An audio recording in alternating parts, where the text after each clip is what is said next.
जय जिनेन्द्र। नमो अरिहन्ताणं, नमो सिद्धाणं, नमो आयर्याणं,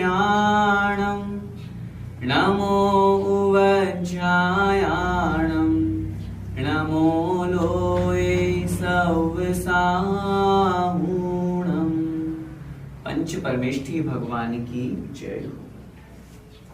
आचार्य भगवान श्री विद्यासागर जी महाराज जी के परम आशीर्वाद से, मुनि पुंगव श्री सुधा सागर जी महाराज जी की पावन प्रेरणा से मैं किरण प्रकाश जैन, व्याख्याता श्री दिगंबर जैन श्रवण संस्कृति संस्थान सांगानेर से 12 वर्षीय पाठ्यक्रम जो चला है उसके अंतर्गत प्रथम वर्ष का यह पाठ्यक्रम पढ़ा रहा हूँ।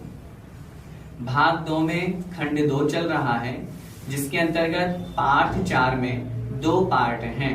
सबसे पहले हमने 10 लक्षण पर्व के बारे में समझा। आज की इस कक्षा में हम उसी पाठ 4 में जो दूसरा पर्व 16 कारण पर्व समझाया गया है उसके बारे में हम समझेंगे। सभी लोग अपने अपने पुस्तक में पेज नंबर 34 निकाल लीजिए। 16 कारण पर्व। जैसा कि पूर्व में बताया जा चुका है, पर्व हमें आपस में जोड़ने का काम करते हैं। हमारे जैन धर्म में अनेक प्रकार के पर्व आते हैं। उसी तरह ये 16 कारण पर्व हैं जो 16 कारण भावनाओं को लेकर के मनाए जाते हैं। हमारे यहाँ शास्त्रों में दर्शन विशुद्धि, विनय संपन्नता आदि 16 भावनाएं कही गई हैं। इन 16 कारण भावनाओं को भाने से क्या होता है? तीर्थंकर पद की प्राप्ति होती है। तीर्थंकर भी एक नाम कर्म का भेद है। नाम कर्म के 93 भेद हैं, उनमें से एक तीर्थंकर नाम कर्म की प्रकृति है।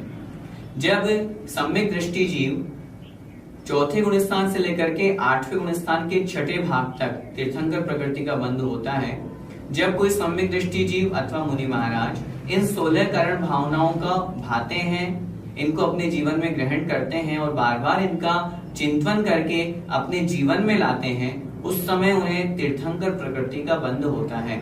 और उस तीर्थंकर प्रकृति के बंध का यह अतिशय होता है कि आगे जाकर के वे तीर्थंकर पद को प्राप्त करते हैं। बहुत से लोग सामान्य से पूछते हैं तीर्थंकर और भगवान में क्या अंतर है। उस अंतर को भी हम यहाँ पर समझें। वृषभ आदि जो 24 तीर्थंकर हुए, आदिनाथ भगवान से लेकर के महावीर भगवान तक, इन सब ने पूर्व में तीर्थंकर प्रकृति का बंध किया था। उसके निमित्त से ये तीर्थंकर बने। जन्म होने से पर्व पहले, और जन्म ही नहीं, गर्भ में आने से 6 महीने पहले ही रत्नों की वर्षा हो रही है। देवताओं के द्वारा गर्भ कल्याणक, जन्म कल्याणक, 5 कल्याणक मनाए जा रहे हैं। केवल ज्ञान होने पर समोषण की विभूति जिनकी लगती है, ये सारा का सारा अतिशय होता है तीर्थंकर प्रकृति का। अन्य जो सामान्य है, रामचंद्र जी भी मोक्ष पद को प्राप्त हुए, भरत स्वामी भी हुए, बाहुबली भी हुए, ये सब भगवान की कोटि में हैं। इनके साथ में कल्याणक नहीं मनाए गए, इनका समोषण नहीं लगा, क्योंकि इन्होंने तीर्थंकर प्रकृति का बंध नहीं किया था। तो तीर्थंकर और भगवान में यही हमें अंतर समझना चाहिए। तीर्थंकर 24 ही होते हैं, भगवान तो अनंत होते हैं। सिद्धालय में पहुंचने के पश्चात जब सिद्ध अवस्था को प्राप्त हो जाते हैं, तब फिर तीर्थंकर और भगवान में कोई अंतर नहीं रह जाता। वहां तो शुद्ध आत्मा है जिनमें 8 गुण प्रकट हैं। आइए अब हम इस पाठ में 16 कारण भावनाओं के बारे में समझते हैं। प्रतिवर्ष 16 कारण पर्व भाद्रपद कृष्णा प्रतिपदा से प्रारंभ होकर आश्विन कृष्णा प्रतिपदा तक मनाया जाता है, एकम से लेकर के एकम तक। सामान्यतः यह पर्व 31 दिन का होता है। इस पर्व में 16 कारण भावनाओं का चिंतन किया जाता है। शास्त्रों में 16 भावनाएं कही गई हैं। इन भावनाओं से तीर्थंकर नाम कर्म प्रकृति का बंध होता है।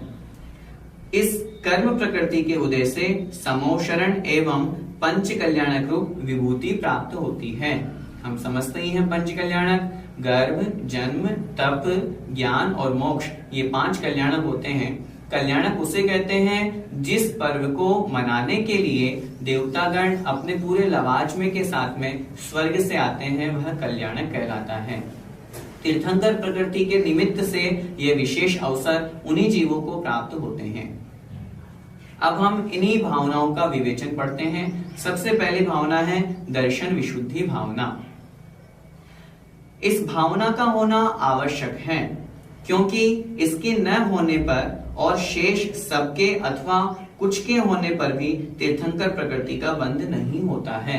सबसे पहली भावना है दर्शन विशुद्धि। यह सम्यक दर्शन से जुड़ी हुई भावना है। जब तक सम्यक दर्शन नहीं होगा तब तक आप कितनी ही साधुओं की सेवा कर लो, कितनी भी प्रभावना कर लो, कितने ही तप कर लो, त्याग कर लो, वो सब व्यर्थ हैं। इसलिए हमेशा हम भी आप लोगों को समझाते रहते हैं, शास्त्रों में भी एक ही बात हमेशा कही जाती है, सबसे पहले तो हम अपने मिथ्यात्व को छोड़ें। जो हमने गृहीत मिथ्यात्व को, देवी देवताओं को, खोटे गुरुओं को यहाँ आकर के ग्रहण किया है, उनको हम छोड़ें, सम्यक दर्शन को प्राप्त करें, सच्चे देव, सच्चे शास्त्र और सच्चे गुरु पर श्रद्धा रखें। सम्यक दर्शन की यही पहली सीढ़ी है। जब तक चरणान्युग के अनुसार हम सम्यक दृष्टि नहीं बनेंगे, तब तक फिर हम करणान्युग की कहाँ चर्चा करेंगे, जहां पर 7 प्रकृतियों का उपशम क्षय क्षयोपशम होता है। तो सबसे पहले तो हम मिथ्यात्व को छोड़ें और सम्यक्त्व को अपनाएं।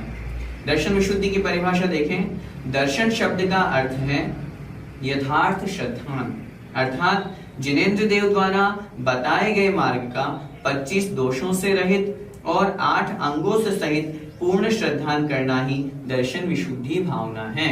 सम्यक्त्व के निःशंकित, निःकांक्षित, निर्विचिकित्सा, अमूढ़ दृष्टि, उपगुहन, स्थितिकरण, वात्सल्य और प्रभावना, ये 8 अंग कहे गए हैं। इन 8 अंगों का पालन करना। जो सम्यक दर्शन के 25 दोष कहे गए हैं, उनसे रहित होना। 25 दोष कौन कौन से हैं? जो अभी हमने 8 अंग पढ़े, इनसे जो विपरीत हैं, शंका करना, आकांक्षा करना, ये 8 मल दोष कहे गए हैं।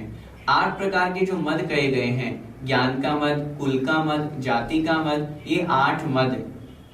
6 अनायतन कहे गए हैं, कुगुरु, कुदेव, कुधर्म की प्रशंसा और उनके सेवकों की प्रशंसा करना, ये 6 अनायतन हैं। और 3 मूर्ताएं, देव मूर्ता, लोक मूर्ता और गुरु मूर्ता। इस प्रकार से ही 25 दोष सम्यक दर्शन के कहे गए हैं। इनसे रहित होकर के अपने संयम को बिल्कुल, अपने सम्यक दर्शन को पूर्णतः विशुद्ध करना, श्रद्धान बिल्कुल सच्चा रखना, ये कहलाती है दर्शन विशुद्धि भावना। हमेशा हमें प्रति समय चिंतन करना चाहिए, कहीं हमारे सम्यक दर्शन में कोई दोष तो नहीं लग रहा, कहीं हम मिथ्यात्व की तरफ तो अग्रसर नहीं हो रहे। हमें अपने सम्यक दर्शन को हमेशा मजबूत रखना चाहिए। दूसरी भावना है विनय संपन्नता। सम्यक दर्शन, ज्ञान, चारित्र एवं वीर्य की, इनके कारणों की तथा इनके धारकों की विनय करना, जिनको धारण करने वाले हैं उनकी भी विनय करना, तथा गुणों और आयु में जो वृद्ध पुरुष हैं उनका भी यथा योग्य आदर सत्कार करना, यह विनय संपन्नता कहलाती है। विनय संपन्नता अर्थात विनय से युक्त होना, सहित होना। हमें किस किस की विनय करनी चाहिए? जो हमसे आयु में बड़े हैं, जो हमसे गुणों में बड़े हैं, चाहे आयु में छोटे होंगे लेकिन यदि गुणों में बड़े हैं तो हमें फिर भी उनकी विनय करनी चाहिए। सम्यक दर्शन, सम्यक ज्ञान और सम्यक चारित्र को धारण करने वाले जो मुनि महाराज हैं, उनकी भी हमें विनय करना, इन रत्नत्रयों की, इन गुणों की भी विनय करना, ताकि ये गुण हमें प्राप्त हो। इस प्रकार विनय करेंगे तो हमारे जीवन में विनय संपन्नता प्राप्त होगी। तीसरी भावना है शील व्रतेषु अनतिचार, अर्थात अहिंसा आदि जो 5 प्रकार के व्रत कहे गए हैं, अहिंसा, सत्य, अचौर्य, ब्रह्मचर्य और अपरिग्रह, इन 5 व्रतों का पालन करना तथा इनके पालन में जो सहायक है, ऐसे क्रोधादि का त्याग करना शील कहलाता है। कहीं कहीं पर 5 अणुव्रत और 7 प्रकार के जो शील कहे गए हैं, 7 प्रकार के शील में 3 गुणव्रत और 4 शिक्षा व्रत ग्रहण किए जाते हैं। उनका अनतिचार, बिना अतिचार लगाए, बिना दोष लगाए पालन करना, यही शील व्रतेषु अनतिचार कहलाता है। व्रत और शीलों का निर्दोष रीति से पालन करना ही शील व्रतेषु अनतिचार भावना है। हमने जो व्रत ग्रहण किए, जो संकल्प लिया, वो हमारा संकल्प पूरा हो, उसमें मन वचन काय कृत कारित अनुमोदना से कोई दोष नहीं लगे, उसका नाम है शील व्रतेषु अनतिचार भावना। अगली भावना है अभीक्ष्ण ज्ञानोपयोग। अभीक्ष्ण का मतलब होता है निरंतर ज्ञानोपयोग, अपने उपयोग को ज्ञान में लगाना, शास्त्र अध्ययन में लगे रहना, सदैव ज्ञानाभ्यास में लगे रहना अभीक्ष्ण ज्ञानोपयोग है। जो व्यक्ति निरंतर धार्मिक ज्ञानाभ्यास करता है, उसके हृदय में मोह रूपी महान अंधकार निवास नहीं करता। वास्तव में क्योंकि मोह रूपी महाअंधकार, अज्ञान रूपी अंधकार ज्ञानाभ्यास से ही तो समाप्त होगा। जब हम पढ़ेंगे तभी तो हमें समझ में आएगा। बहुत से लोगों की शिकायत रहती है कि हम क्या माने, कोई ये कहता है, कोई ये कहता है। हम हमेशा एक बात कहते हैं, ना आप मेरी मानो ना किसी और की मानो, आगम में शास्त्रों में जो लिखा है हम वो ग्रहण करें। जब शास्त्र हमारे पास में है, हम क्यों नहीं पढ़ते उसे? जब हम स्वयं पढ़ेंगे तो हमें ज्ञान हो जाएगा, जब हमें ज्ञान हो जाएगा तो हमें किसी अन्य की आवश्यकता ही नहीं रहेगी। लेकिन गुरु से ज्ञान आवश्यक है, लेकिन यहाँ तात्पर्य ये है कि हम व्यर्थ में समय न लगाएं और न बिताएं और हमेशा ज्ञान का अभ्यास करते रहें। ये कहलाती है अभीक्ष्ण ज्ञानोपयोग भावना। अगली है अभीक्ष्ण संवेग भावना। सांसारिक विषय भोगों से डरते रहना अभीक्ष्ण संवेग है। तीन चीजें हैं, संसार, शरीर और भोग, इनसे विरक्त होना, इनमें अपना चित्त नहीं लगाना। ये तो संसार में भटकाने वाले हैं, यदि मैं इनमें जाऊंगा तो मेरी आत्मा का अकल्याण होगा। इस तरह की भावना रख करके इनसे दूर होना और आत्मा में ही लगना, निरंतर ऐसा भाव रखना, ये कहलाता है अभीक्ष्ण संवेग भावना। छठे नंबर की भावना है शक्तितः त्याग भावना।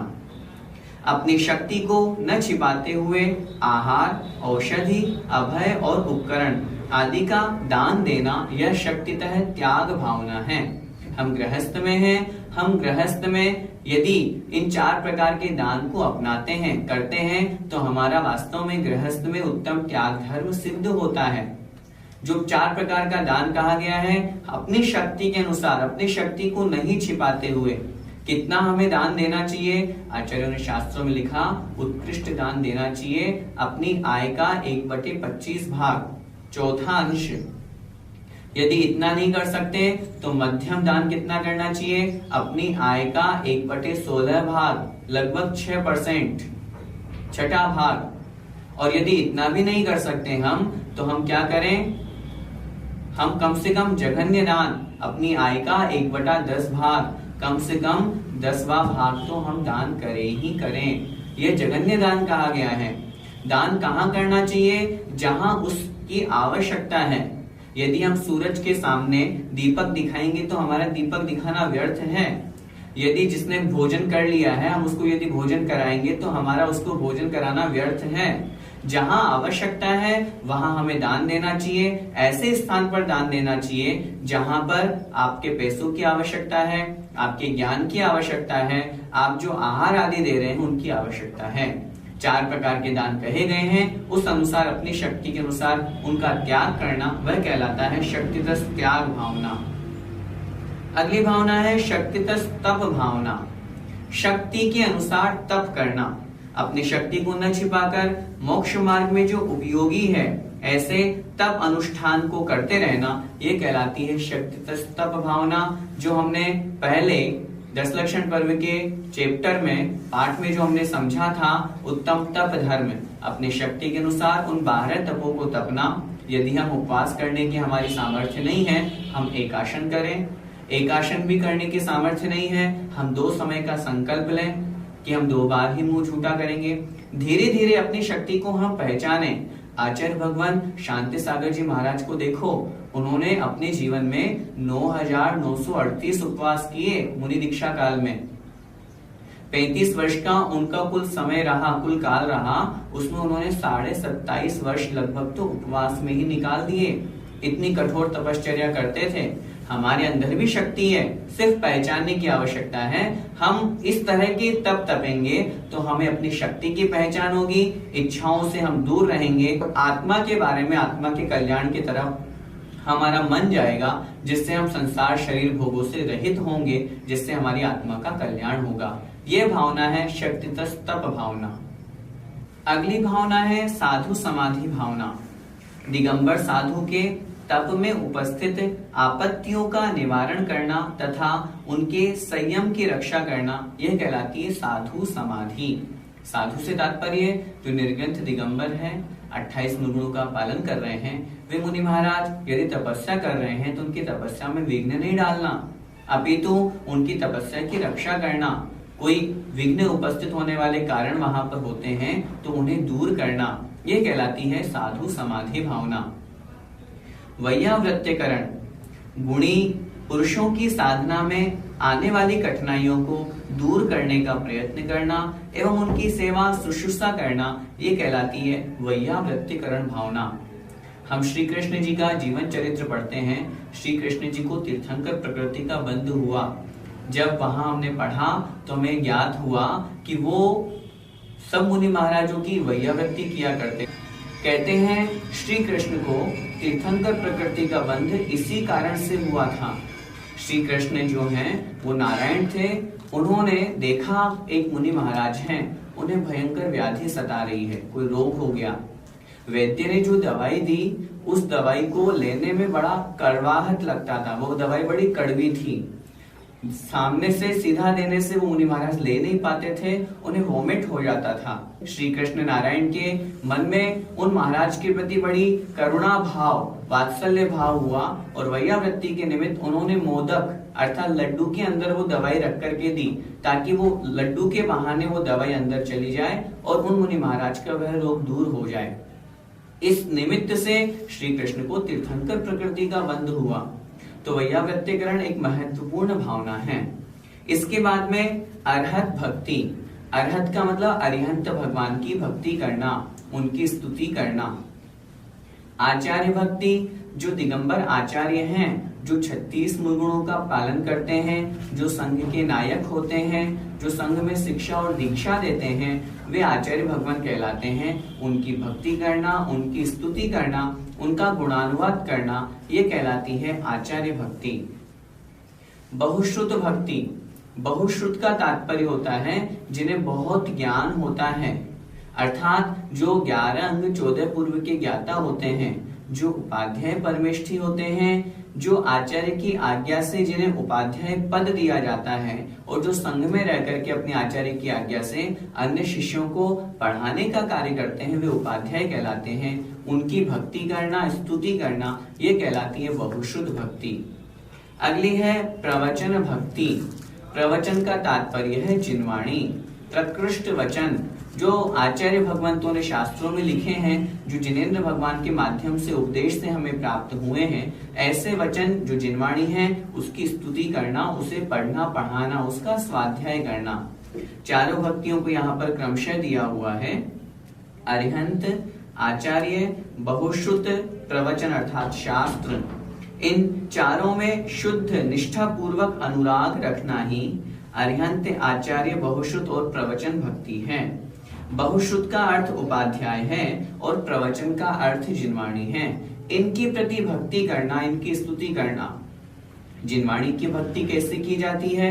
जिनवाणी की भक्ति हम पूजा आदि के रूप में तो करते ही हैं। हमारे मंदिर जी में जो जिनवाणी है वो सुरक्षित रहें। बहुत से लोगों को देखा जब पूजन की किताबें पूजन में यूज करते हैं तब उस समय उनमें बहुत जगह चावल रह जाते हैं, उन्हें वैसा का वैसा रख देते हैं। धीरे धीरे उनमें गीले चावलों की वजह से कीटाणु लग जाते हैं, वे पुस्तकें खराब हो जाती हैं। बहुत से लोगों को देखा मंदिर में स्वाध्याय करते हैं, बहुत अच्छी बात है, करना ही चाहिए। हमारा सबसे पहला कर्तव्य ये बनता है कि हाँ हम स्वाध्याय करें, लेकिन स्वाध्याय के साथ में जिस ग्रंथ का हम स्वाध्याय कर रहे हैं, बहुत से लोग कोई माला बीच में रख देता है, कोई किताब बीच में रख देता है, जिससे वो जिनवाणी जो 100 साल चलने वाली है वो मुश्किल से 50 साल भी नहीं चल पाती। जिनवाणी के प्रति हमारी भक्ति कैसे कहलाएगी? सबसे पहले तो हम संकल्प लें, हम प्रतिदिन स्वाध्याय करेंगे। यदि हमारा यह संकल्प होगा तो निश्चित रूप से जिनवाणी की भक्ति कहलाएगी। लेकिन स्वाध्याय किनका करें यह भी हम अच्छी तरह से समझें। प्रारंभ करें प्रथमानुयोग से, ऐसा नहीं सीधा समय सारणी लेकर के बैठ जाएंगे तो कुछ समझ में नहीं आएगा। प्रथमान योग के कुछ शास्त्र हैं, प्रद्युम्न चरित्र हैं, श्रेणिक चरित्र हैं, हरिवंश पुराण है, आदि पुराण है। इनसे हम अपना स्वाध्याय करना प्रारंभ करें। क्रम लिखा हुआ है शास्त्रों में, प्रथमम कर्णम चरणम द्रव्यम नमः है। प्रथमान योग, कर्णानि योग, चरणानि योग और फिर द्रव्यानि योग। इस क्रम से हम स्वाध्याय करेंगे तो हमारा पढ़ना सार्थक होगा, नहीं तो हम भ्रमित हो जाएंगे। इसलिए सबसे पहले हम स्वाध्याय का संकल्प लें, एक शास्त्र पर्टिकुलर हम लें, उस शास्त्र को जब तक हम पूरा नहीं कर लें तब तक किसी एक वस्तु का त्याग करें, ताकि जब जब भी वह वस्तु खाने का नंबर आए हमें याद आए हमें वो शास्त्र पूरा करना है, हमने उसका संकल्प लिया है। इस तरह हम स्वाध्याय करेंगे तो हमारा पढ़ना सार्थक होगा। यही बहुशुद्ध भक्ति कहलाती है, यही प्रवचन भक्ति कहलाती है। अगली भावना है आवश्यक अपरिहाणी। जो मुनि महाराज के अनुसार षट आवश्यक कहे हुए हैं, उन आवश्यकों का अपरिहाणी अर्थात दूर नहीं होना, अर्थात उनका पूर्णतया परिपालन करना, यह कहलाती है आवश्यक अपरिहाणी भावना।